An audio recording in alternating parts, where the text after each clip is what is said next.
Horas. Kita bertemu kembali dengan renungan harian Carpe Diem, hari ini Selasa 22 November 2022. Kiranya di hari ini damai sejahtera Allah yang melampaui segala akal, memelihara hati dan pikiranmu di dalam Kristus Tuhan kita. Marilah kita memulai renungan firman Tuhan hari ini dengan menyanyikan buku Endi nomor 14, baitnya yang kedua dan yang kelima.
Firman Tuhan bagi kita hari ini adalah yang tertulis dalam 1 Samuel 12 ayat yang ke-24. Hanya takutlah akan Tuhan dan setialah beribadah kepadanya dengan segenap hatimu, sebab ketahuilah betapa besarnya hal-hal yang dilakukannya di antara kamu. Demikianlah firman Tuhan. Apakah yang biasanya kita minta dilakukan oleh orang yang sudah kita banyak bantu dalam hidupnya? Umumnya kita menginginkan mereka menjalani hidup dengan benar dan baik, sehingga bantuan yang sudah kita berikan tidak menjadi sia-sia. Mereka memanfaatkan waktu dan kesempatan yang ada dengan melakukan hal-hal yang positif, yang membangun kehidupan mereka. Allah telah banyak berbuat baik bagi umatnya Israel. Karena kasih-Nya, Allah telah memilih mereka menjadi umat-Nya. Allah melepaskan Israel dari Mesir yang memperbudak mereka, dan menempatkan mereka sebagai bangsa yang merdeka di tanah Kanaan, tanah yang berlimpah susu dan madu.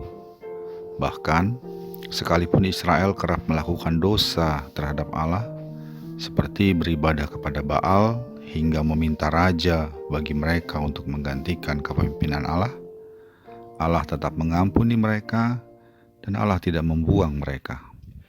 Atas semua kebaikan yang Tuhan lakukan itu, Allah meminta Israel takut akan Dia dan setia beribadah kepadanya dengan segenap hati dan mengingat betapa besar yang telah dilakukan Tuhan kepada mereka. Sahabat Carpe Diem yang dikasihi Tuhan, firman Tuhan hari ini kembali mengingatkan kita akan kasih Allah yang besar bagi kita. Sadar atau tidak, banyak perbuatan besar yang Allah telah lakukan dalam hidup kita karena kasih-Nya yang besar itu. Banyak pertolongan yang kita terima dalam menghadapi berbagai tantangan kehidupan. Banyak masa sulit yang akhirnya dapat kita lewati. Dan itu tentunya hanya karena kasih karunia-Nya buat kita. Beberapa masalah yang kita alami di masa lampau telah membuat kita merasa khawatir dan takut. Namun pada akhirnya kita bisa melewatinya dan tetap dapat menikmati berbagai kebaikan dan kesukacitaan.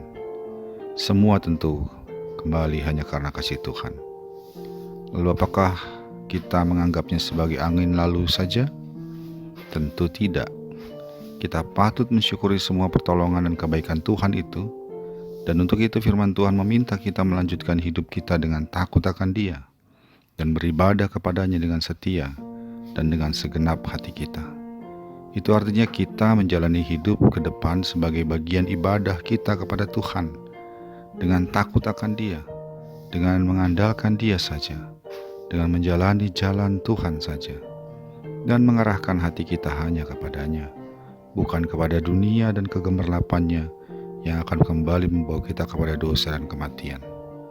Kiranya kita dimampukan mensyukuri kebaikan Tuhan dengan hidup takut akan Dia dan hidup yang menjadi kemuliaan bagi nama-Nya. Amin. Marilah kita berdoa. Kami mensyukuri kasih-Mu yang besar kepada kami ya Bapa. Bahkan Kau telah menebus kami dari dosa dan kematian melalui Kristus Tuhan kami. Kiranya mampukan kami dengan Roh Kudus untuk mensyukuri semua itu, dengan menjalani hidup kami dengan takut akan Engkau, setia beribadah kepadamu dengan segenap hati kami, sebab begitu besarnya kasih-Mu buat kami. Dalam Yesus Kristus kami berdoa. Amin. Kasih karunia dari Tuhan kita Yesus Kristus, anugerah dari Allah Bapa kita, dalam persekutuan dengan Roh Kudus menyertai engkau sekalian. Amin.